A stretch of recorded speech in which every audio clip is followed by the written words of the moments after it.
Bonjour et bienvenue sur ma chaîne AstroZoom. Alors, je vous retrouve aujourd'hui pour partager l'analyse de la nouvelle lune du 1er décembre 2024 qui aura lieu, comme vous pouvez le voir, dans le signe du Sagittaire. C'est une conjonction solilunaire qui est donc régie, on va dire que le chef d'orchestre de cette conjonction, c'est la planète Jupiter qui se trouve en exil, en Gémeaux et opposé. Alors, c'est du jargon astrologique, bien sûr. Cela veut dire, puisque c'est un aspect rouge, que les choses se passent avec un petit peu de difficulté. Tous les aspects rouges, que ce soit les oppositions ou les carrés, sont des aspects de difficulté. Alors, ça ne veut pas dire que ce sont des difficultés inéluctables, mais cela montre que, en ce moment, il y a des blocages, des tensions, des difficultés dans certains domaines. Donc là, clairement, dans l'axe Sagittaire-Gémeaux, qui est quand même un axe de la connaissance, un axe d'intégration de connaissances, mais aussi avec Mercure d'information, donc une intégration massive d'informations en excès, hein. On le voit bien par l'opposition à Jupiter. Tout ce qui est opposé à Jupiter est dans une logique d'excès. Mercure, c'est la connaissance, c'est l'information, c'est la communication. Et c'est important parce que Mercure va justement passer du temps, là, au mois de décembre, dans ce signe d'approfondissement des connaissances, des informations que l'on reçoit, que l'on entend, que l'on émet aussi, parce qu'avec Mercure dissonant à Jupiter, on peut être facilement dans le quiproquo, ou même carrément complètement à côté de la plaque dans la manière d'intégrer les choses qui sont dites, hein. Ici et là, on peut ne pas bien comprendre ce que l'on nous dit, ou en faire quelque chose de totalement exagéré. Voilà, donc le mois de décembre, ça va quand même durer jusque bien autour du 9 janvier, va être marqué par la rétrogradation de Mercure dans ce signe du Sagittaire, et puis son retour direct, donc il va y passer du temps. Alors quand je parle de rétrogradation, bien sûr, il ne s'agit pas d'une planète qui part en marche arrière, hein, sur le plan astronomique, c'est une aberration. Non, c'est que c'est une impression d'optique que l'on a depuis la Terre quand on observe la planète en question, qui donne cette impression qu'elle va stagner, reculer, puis repartir dans un secteur précis donc du zodiaque. Ce qui doit attirer notre attention sur ce qu'il se passe dans ce signe et puis les planètes qui s'y trouvent avec les aspects que toutes ces planètes forment aux autres planètes. Ça peut être des aspects harmonieux, vous voyez, les aspects bleus sont des aspects harmonieux, faciles, agréables, qui redonnent de l'espoir, qui redonnent un petit peu de structuration, alors que les aspects rouges sont des aspects plus compliqués. On peut être un petit peu dans la confusion, la difficulté à comprendre. Donc, on va voir un petit peu tout ça. Alors, j'ajoute que le Sagittaire, c'est aussi tout ce qui nous vient des pays étrangers, hein. Le Sagittaire, ce sont des explorateurs, des gens qui aiment voyager, qui aiment aller à l'étranger, qui s'intéressent aux cultures étrangères. Et nous avons actuellement beaucoup d'échanges avec les pays étrangers. Et qu'est-ce qu'il s'y passe actuellement? Qu'est-ce qui nous revient le plus souvent dans l'information et l'actualité? Eh bien, ben, la guerre, hein, la guerre. Nous avons actuellement une opposition Mars-Pluton dans l'axe Verseau-Lion. C'est une opposition un petit peu un petit peu beaucoup même, hein, de violence. Et on voit bien qu'en ce moment tourne en boucle tout un tas d'informations autour d'une possible guerre nucléaire, guerre mondiale, guerre, enfin voilà. Alors. Voilà pourquoi Mercure va quand même faire un stage assez long dans le signe du Sagittaire afin de nous amener peut-être à prendre un peu de recul par rapport à toutes les informations que l'on reçoit. C'est important.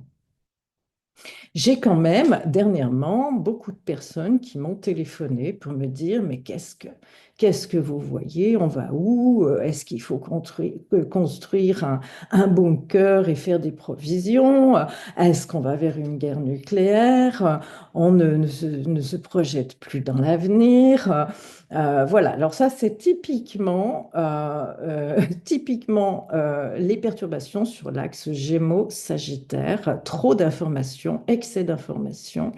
On ne sait plus à quoi s'en tenir, on ne sait plus à quoi se fier, on ne sait pas vers quoi on va. Tout ce qu'on entend finit par nous plomber le moral. D'ailleurs, avec le carré de Saturne en Poisson, là, qui nous rappelle qu'effectivement, toutes ces infos finissent par nous plomber le moral, hein. Saturne, c'est quand même une planète de nature maléfique qui nous plombe, hein. Voilà, qui nous plombe, nous déprime, à quoi se fier, que faut-il prendre pour argent comptant, qu'est-ce qui va nous arriver, on se sent bloqué dans tout ce que l'on souhaite entreprendre. Notre expansion, hein, jupitérienne, Jupiter, c'est une planète très bénéfique et d'expansion, hein. On aimerait tous aller vers une forme d'expansion, mais en ce moment, regardez, Jupiter ne reçoit que des afflictions. Alors, on a du mal à aller de l'avant. Alors, on va regarder un petit peu comment les choses vont se dérouler pendant la première quinzaine de cette lunaison, qui aura quand même un impact tout le mois. La Lune va avancer à la longitude de Mercure, là, le 1er décembre, Mercure qui est entré en rétrogradation, et va donc nous demander de revoir, de prendre du recul par rapport aux informations que l'on reçoit. Voilà. Attention à ce que vous allez chercher vous-même sur les réseaux sociaux, à ce que vous entendez tourner en boucle. Essayez plutôt d'aller sur des livres, de vous instruire, d'aller vers des spécialistes. Oui, ça demande de prendre du recul par rapport à tout ce qui se passe à l'étranger, notamment concernant la guerre. Voilà, des guerres, on en a toujours eu. La Russie et l'Ukraine, c'est pas d'aujourd'hui, hein. Bien sûr que la guerre est repartie entre la Russie et l'Ukraine depuis déjà 2 bonnes années et que bah, ça nous a amené des perturbations. Mais c'est pas nous qui sommes en guerre déjà, d'une part, même si nous en avons des retombées. Mais bon, bah voilà, c'est une guerre de plus entre la Russie et l'Ukraine, et il ne faut pas aller s'imaginer qu'on va entrer en guerre mondiale, hein. Je ne peux pas non plus vous dire que c'est une chose complètement impossible d'entrer en guerre, puisque l'humanité a toujours eu des périodes de guerre et des périodes de paix. Mais néanmoins, actuellement, il faudrait être fou pour déclencher une guerre mondiale à coup de nucléaire, hein. Les dirigeants, s'il y en a un qui commence, c'est la fin de notre planète, hein. Alors je vous rassure, on est loin, hein, pour le moment. Il y a quand même encore pas mal de belles choses à vivre. Il y aura des moments plus compliqués, certes, mais il y a aussi des planètes qui donnent beaucoup d'espoir là pour l'avenir. Pluton est entré en Verseau. D'ici quelques mois, Uranus, qui régit Pluton, va venir faire un magnifique trigone à Pluton. Donc, bon, beaucoup d'avancées, de découvertes, de nouvelles technologies de communication. Ça devrait être quand même des choses intéressantes à vivre. Nous allons avoir quand même un certain nombre de Saturne en 2025 va rentrer dans le signe du Bélier et venir soutenir cet Uranus en Gémeaux. Se mettre aussi en très bon aspect de Pluton. Or, Pluton, c'est quand même là, dans le signe du Verseau, c'est quand même une transformation collective, bien structurée par Saturne. Nous allons quand même avoir, l'humanité n'est pas en train de s'éteindre. Donc, avec, pardon, cette conjonction dans le signe du Sagittaire, dissonante à Jupiter, je vous invite à prendre du recul par rapport à toutes les informations que l'on reçoit et qui sont, d'une part, il y en a trop, hein, elles sont inquiétantes, elles amènent à entrer dans un processus d'exagération de tout, hein, journalistique, enfin bref, tout ce qui nous relie à un point de communication pour avoir des informations autour des événements qui se passent à l'étranger. Hein, voyez? Prendre du recul. Le signe du Sagittaire est un signe qui quand même nous invite à reprendre foi, à retrouver la foi en l'humanité, la foi en soi-même, en ses projets, et à aller de l'avant, à retrouver une sérénité, beaucoup plus de joie de vivre. Et il faut y croire. Nous avons intérêt à vraiment croire aussi aux possibilités positives d'évolution de l'humanité, même si nous traversons une période compliquée. Alors, la Lune va passer ensuite, lorsqu'elle en aura fini avec la conjonction et son transit sur Mercure, qui nous demande à prendre du recul par rapport aux informations que l'on reçoit et à arrêter d'entrer dans un processus d'exagération des données. Surtout que Mercure, quand même, là en chute, n'amène pas toujours à faire les bonnes synthèses. Hein. Voilà. Et puis, avec le carré de Saturne, à plutôt nous déprimer, quoi. Voilà. Donc, bah, c'est pas comme ça qu'on va avancer positivement. Le processus de changement, c'est un processus de vie. La vie, c'est le changement. Le monde connaît actuellement un certain nombre de changements qui nous inquiètent, certes, mais ces changements, c'est aussi être en vie. Hein. Le jour où vous serez mort, il ne se passera strictement plus rien. Là, il n'y aura plus de changement, vous n'aurez plus ni à vous faire de soucis, ni à vous... Voilà.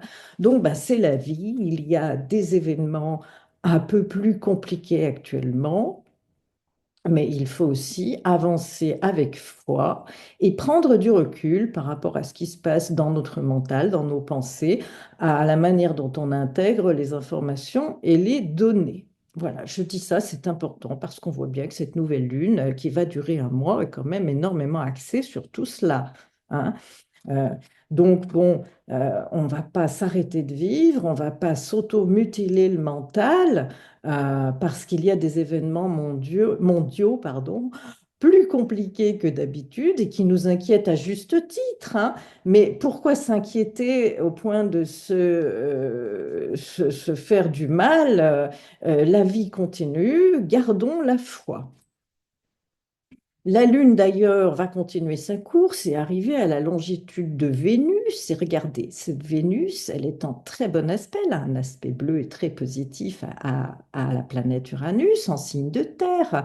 Et elle nous demande à nous rééquilibrer. Elle nous demande de retrouver l'équilibre, hein, de cesser de se disperser dans tout un tas de projections mentales négatives, soit à travers ce que l'on entend, ce que l'on intègre comme connaissance ou comme information.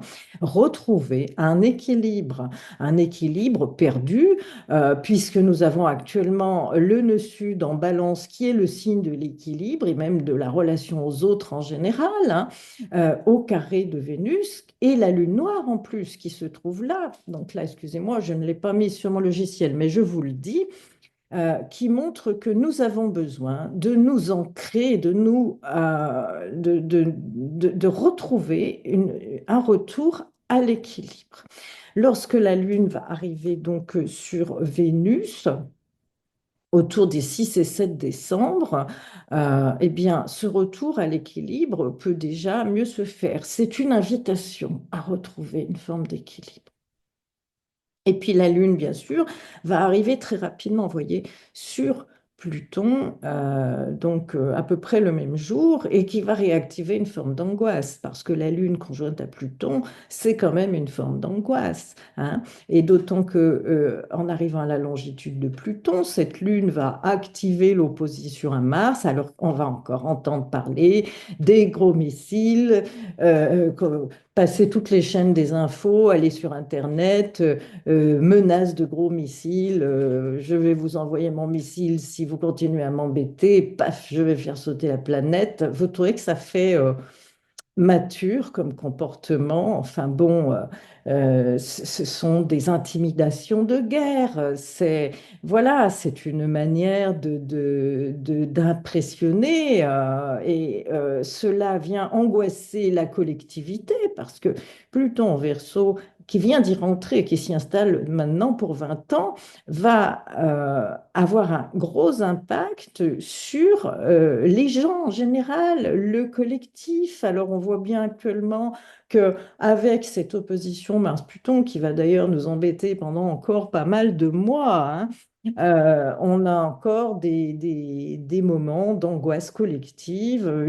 On sent que les choses se transforment, que le monde change, qu'il y a des menaces de guerre à travers les guerres qui sont d'ailleurs déjà en cours et qui nous angoissent. Alors à nouveau, autour du 6-7 décembre, on voudrait un retour à l'équilibre, d'autant qu'on arrive aux fêtes de fin d'année et puis qu'on aimerait pouvoir profiter de ces moments de réunion familiale qui nous rassemblent, peut-être pas tous malheureusement, mais retour, hein. On a besoin d'un retour à l'équilibre de s'ancrer, signe de terre, voyez, Capricorne, terre, taureau, terre, même si c'est la planète Uranus qui est un petit peu instable, hein.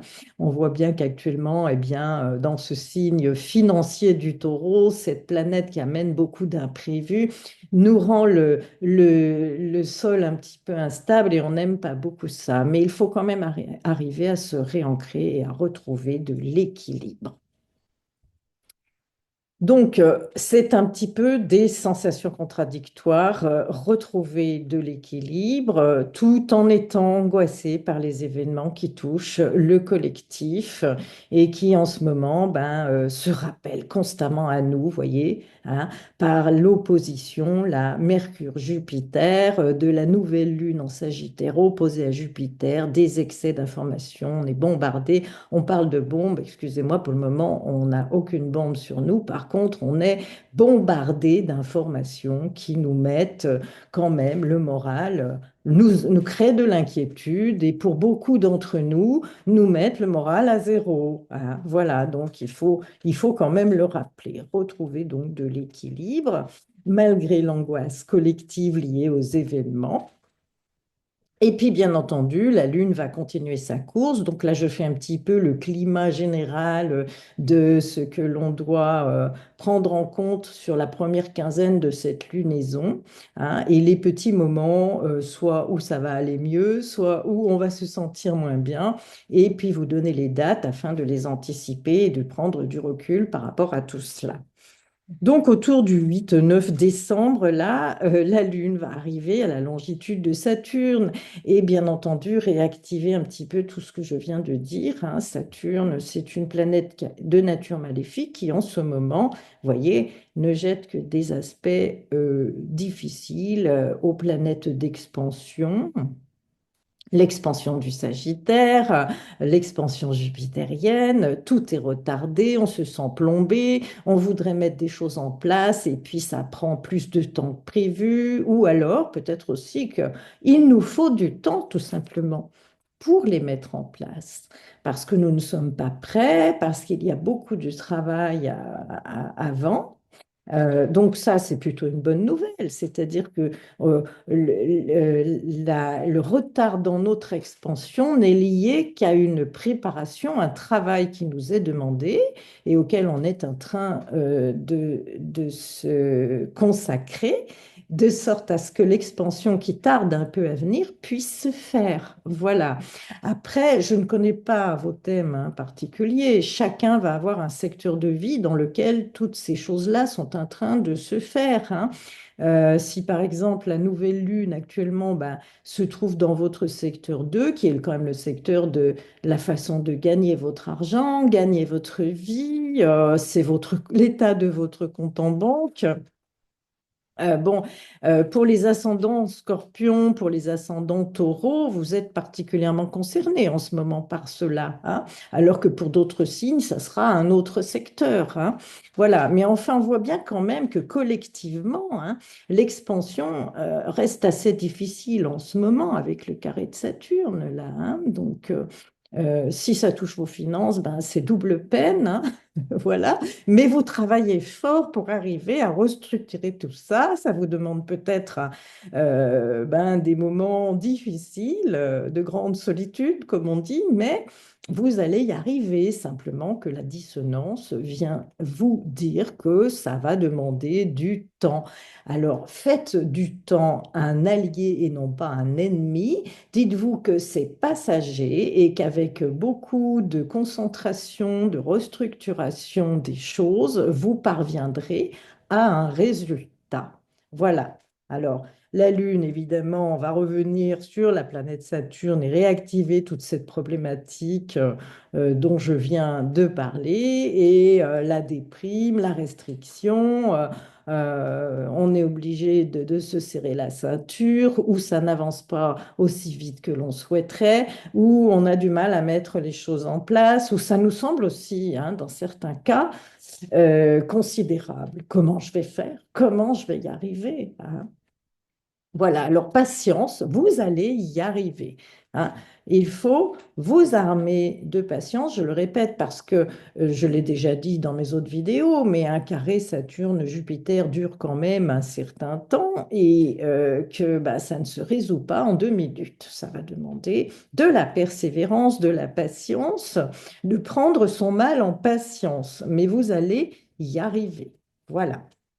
Alors, une petite réactivation de ce sentiment d'être freiné, de déprime, des mauvaises nouvelles qu'on reçoit, qu'on entend, et par rapport à sa vie personnelle, de tout ce que l'on doit mettre en œuvre comme travail et persévérance et retrouver la foi malgré l'aspect plombant.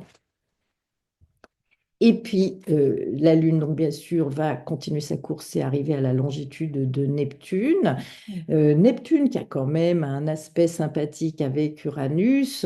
Alors on voit bien que pour beaucoup d'entre nous, pas tous, là ça dépend encore de vos thèmes individuels, de vos signes individuels. Certains signes ont été beaucoup plus touchés que d'autres par l'effet neptunien.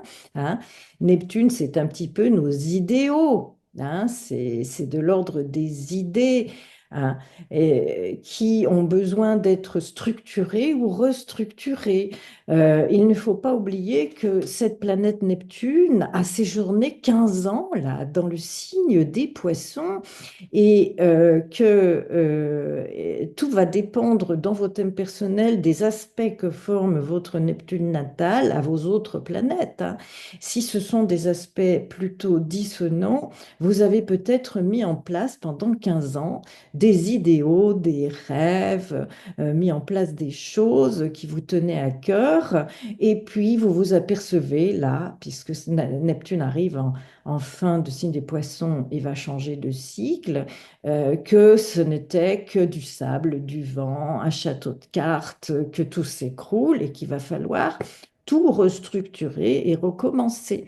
Je pense particulièrement, oui, aux signes mutables, à savoir eh bien, les poissons, les gémeaux, les vierges et les sagittaires, qui ont quand même eu pendant 15 ans la planète Neptune en carré de leur signe et qui a pu leur faire construire des idéaux qui sont en train aujourd'hui de s'écrouler. Voilà. Alors, je vais vous dire, la bonne nouvelle, c'est que Neptune, en 2025, va passer dans le signe du Bélier, que Saturne va le rejoindre et que vous allez pouvoir, pour beaucoup d'entre vous, restructurer vos idéaux, repartir à zéro, et cette fois avec toute l'expérience quand une situation s'écroule et qu'on doit reconstruire, on a quand même si ça fait mal, acquis une expérience et cette expérience va nous aider à nous reconstruire. Voilà. D'ailleurs, Saturne est revenu, voyez, depuis 2023 dans le signe des Poissons, et il est en train d'amener un petit peu, il est en train de passer à la loupe là, le principe de réalité. C'est-à-dire que tous ceux qui ont construit des choses autour de cette planète Neptune pendant 15 ans, qui n'ont peut-être pas été tout à fait réalistes ou assez structurés, et qui voient aujourd'hui leurs rêves partir en fumée, et se rendre compte qu'ils avaient peut-être construit sur du sable, qui voit le château de cartes s'écrouler, que ce soit, je ne sais pas, la sphère affective, vous avez vous avez cru en une histoire qui était belle et peut-être trop belle pour être vraie. Et l'arrivée de Saturne vient amener le principe là, de réalité. Et comme il est assez dissonant, hein, c'est un principe de réalité qui nous rattrape et puis qui fait mal. C'est compliqué. Le principe de réalité nous montre que, bien voilà, on a cru en cela et puis ben, on a cru. Et aujourd'hui, c'était du vent. C'était rien. Je rappelle quand même que la planète Neptune, c'est une planète qui doit être de naissance très bien structurée, hein. Elle est dangereuse. Elle est dangereuse parce qu'elle représente quand même, je vais vous donner les mots-clés de cette planète, tout ce qui n'est pas clair, du domaine de la fuite, du déni, de la dépendance, de l'aveuglement, du rêve. Alors un rêve, c'est beau, mais il faut pouvoir le structurer, hein. Par exemple, je vais vous prendre un exemple concret. L'être humain a rêvé d'aller sur la Lune et il a été possible à un moment donné que ce rêve devienne réalité, hein. Et aujourd'hui, on va sur la Lune, vous voyez, mais il y a des rêves qui sont beaucoup plus compliqués à structurer et à prendre des contours sérieux et stables. Et on peut dire qu'un certain nombre de signes ont pu avoir ce sentiment qu'en 15 ans, là, ils ont bâti des choses sur du vent. Voilà. Alors, la bonne nouvelle, je vous l'ai dit, c'est que vous allez pouvoir reconstruire. Je continue avec les mots-clés de Neptune, l'illusion, la confusion, le flou, la perversion, les miroirs aux alouettes, l'éloignement, et puis alors, bon, les drogues, l'alcool, les stupéfiants, les états modifiés de conscience et bien entendu toute la dimension spirituelle, mais alors qui serait plus de l'ordre de l'illusion, d'adhérer à des grandes pensées spiritualistes. On peut se réveiller là de 15 ans, par exemple, voilà, je vous donne un autre exemple. Ah bah voilà, je m'étais engagée dans une secte, j'avais pas vu que c'était une secte, et alors là maintenant, je tombe de haut et je voudrais m'en sortir, hein, voyez. Ça peut être aussi, bah, je me suis engagée dans une relation affective, j'ai rencontré un homme formidable qui m'a fait rêver, j'étais dans le déni complet de ce qu'était vraiment cet homme ou cette femme, hein, attention, hein, voilà, j'ai fait une superbe rencontre et là, eh bien, Saturne, le principe de réalité, vient me réveiller. J'étais complètement dans le déni de la réalité et puis bah, cet homme ou cette femme aujourd'hui ne correspond pas du tout à l'idée que je m'en étais faite ou a carrément disparu, s'est volatilisé. Le lien que j'avais construit avec toute mon imagination et toute ma foi est en train de s'écrouler. Voilà. Donc, cela dépend bien sûr de vos thèmes personnels, hein. Mais disons qu'effectivement, là, on a un petit peu ce sentiment collectif pour beaucoup d'entre nous. Tout dépend de votre signe, des aspects de votre Neptune en natal, là, s'il était bien structuré par Saturne ou si au contraire il était plutôt dissonant. avec Saturne, le Soleil ou d'autres planètes. Certains sont en train de tomber de haut et il va falloir reconstruire. C'est le principe même de Neptune. Mais gardons l'espoir, gardons la foi, ça va devenir possible. Et en plus, vous allez avoir toute l'expérience rattachée à comment vous avez pu rater le coche. Hein. Vous voyez, bah oui, vous réveillez d'un beau rêve qui n'était qu'un rêve, qui n'est pas réalité, qui cadre pas avec la réalité actuelle aussi, parce que beaucoup de choses sont en train de changer et vous aviez misé sur des choses qui aujourd'hui n'ont plus lieu d'être. Voilà, ça c'est l'effet Neptune. Hein. Bien. Alors, pour en finir avec le transit de la Lune, nous étions sur Neptune, j'en ai profité pour vous parler de cette planète qui a quand même causé pas mal de dégâts pour un certain nombre de signes et puis pour un certain nombre d'entre nous. La Lune va continuer sa course et arriver donc à la longitude du nœud nord en Bélier. Le nœud nord, c'est se remettre en action, agir pour obtenir. Et faites-le parce que, vous voyez, en 2025, Saturne va arriver à l'emplacement de ce qui se passe en ce moment.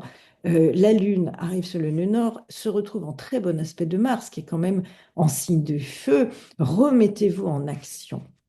C'est pas parce que vous traversez une période compliquée où tout semble s'écrouler, où vous savez pas par quel bout prendre les choses pour vous reconstruire, qu'il faut baisser les bras.